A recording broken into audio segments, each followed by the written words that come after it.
So in this video, I'm going to be speaking about God is raising his kings.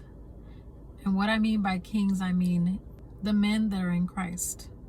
So with this all started when I was watching some podcasts, and I think a lot of people have been kind of seeing a lot of these videos circulating when it comes to these men that are coming on here, and they're kind of taking these other men under their wings when it comes to being more masculine.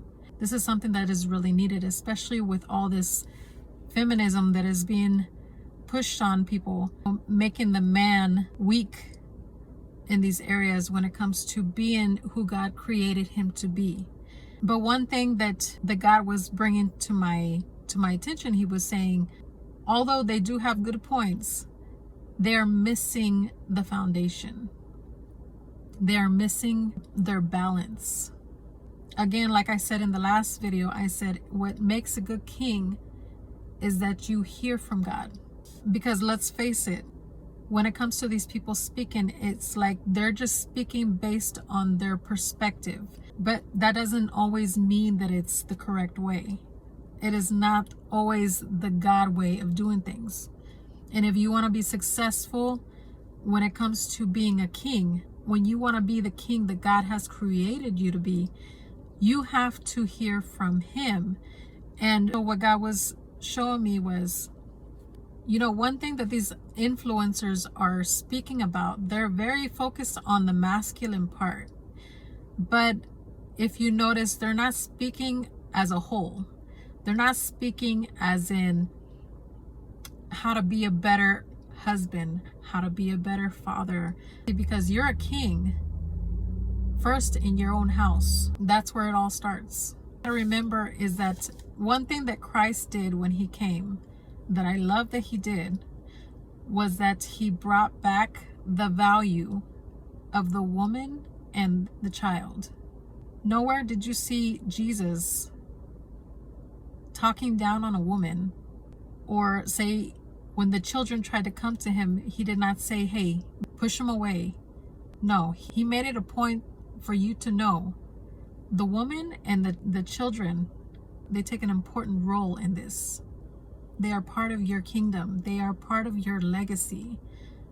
You cannot mistreat his daughters, which is the wives, and you cannot mistreat the children if you want a successful kingdom. So one thing that God was bringing to me was, every time, it was funny because every time I would look at the clock, it would say 10:01 and 12:21. And so each time when I would look at these numbers next to each other, it would look as if they were being mirrored off of each other, right? It was a mirrored number. And so at first I didn't understand. So then God led me to watch The Lion King. This movie, even though it's a little kid's movie, it speaks volumes. So one thing that I was getting off of it was, okay, and this is God speaking to his kings, okay? So of course, all of you guys who have seen the movie, you guys know that, Mufasa was the king and Scar was his evil brother that was trying to take over the throne. So he made it look like Simba, his son, had been the cause of his death, but that wasn't the fact. The truth was that he killed Mufasa and he tried to get rid of Simba, which would be, the next king. So Simba runs away, and with time, he grows up and he's living in a environment where he's not being challenged, right? He's been comfortable. Everything that they taught him was, hey, Hakuna Matata, like no worries. Don't worry about anything. Just pretty much be lazy. Be lazy and don't do anything. Don't worry about what's going on. Just worry about yourself, right? So the reason why Simba was gone for so long was because and this is what God was saying. This is a lot of the sons that he's talking about. He's saying a lot of the kings have not taken their position because, like Simba, he ran from being a king because of the lie that the enemy had made him believe about himself. So by the time it came, people from his past, which was the monkey, Rafiki, and Nala. So they came, so they're both there to push him and to remind him of his identity. Nala, you got to hear me in the spirit for this. Nala was there to be his queen. And she was saying, why aren't you taking your place as king? So again, the woman is very important. She's the one that's going to push you into destiny. She's going to push you into that role that she knows that you're supposed to be, right? If you're with a woman that does not push you into that role, you're with the wrong one, okay? So, he was fighting vulnerability. He was not wanting to open up and tell her why he believed he shouldn't be king. And so, and then this is where Rafiki comes in, and he tells him all kinds of things, and he says, I know who you are. He says, you're Mufasa's boy. And that kind of caught him off guard, and he was saying, your father still lives. And, Simba's like, no. He's like, my father's dead. What do you mean? And Rafiki's like, no, you got to follow me. He's like, I'll show you. So he shows him the pond, and he says, look here.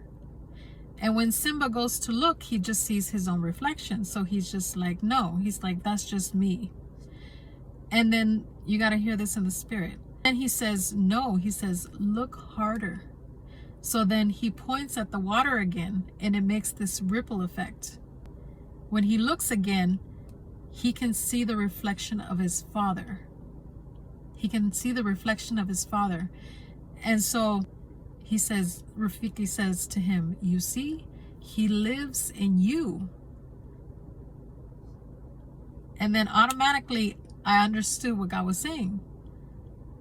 When he was showing me the numbers 10:01 and 12:21, these are his reflections, right? These are reflections. These are mirrors. And what 10 represents is responsibility. Just like when Moses gave those 10 commandments, those are our responsibilities. These are things that God has commanded us to do. So what God is saying here, he's saying, taking your stand as a king is your responsibility. This is your calling.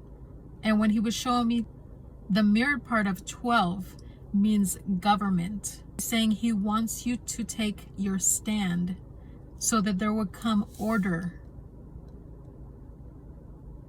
He was saying when the kings take their stand, order will come.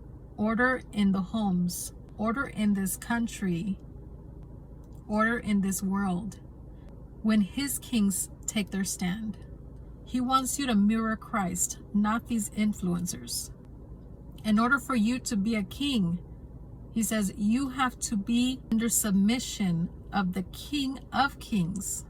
You have to be having a hearing relationship with the King of Kings. That should be your influence, not these men that don't have balance. They don't even have their foundation. If they're not following Christ, they have nothing to stand on. They cannot be teaching people.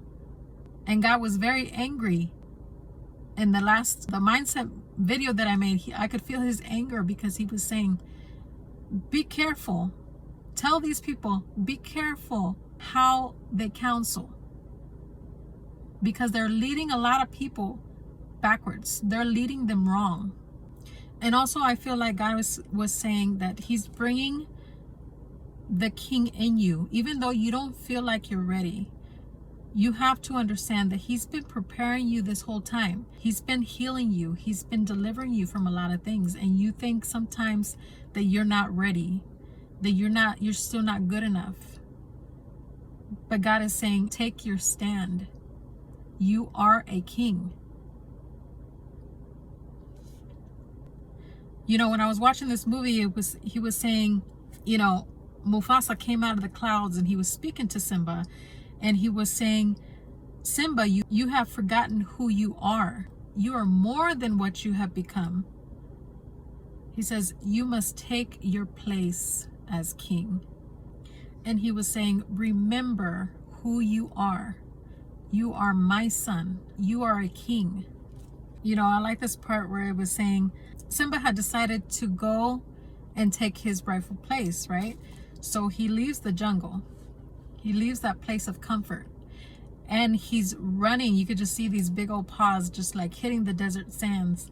And it was funny because I was reminded of when God called Moses back to Egypt.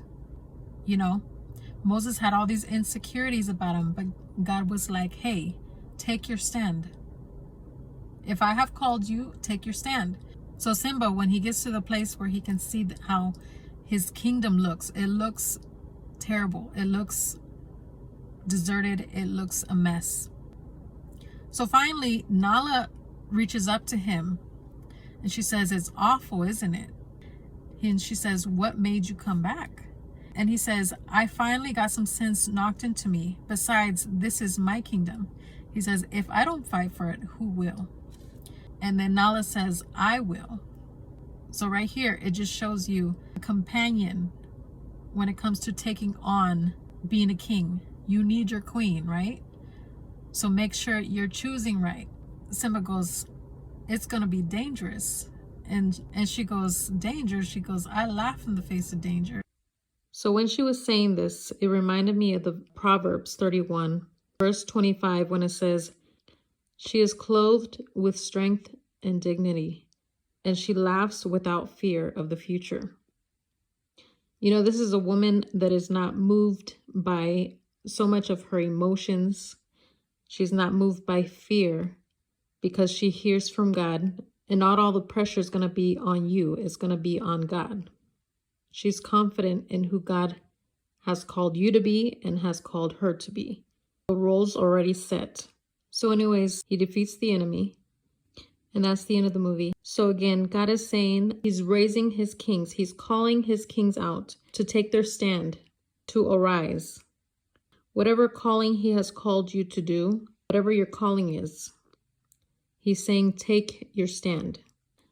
So anyways, you guys, again, as you can tell, my phone is messing up again.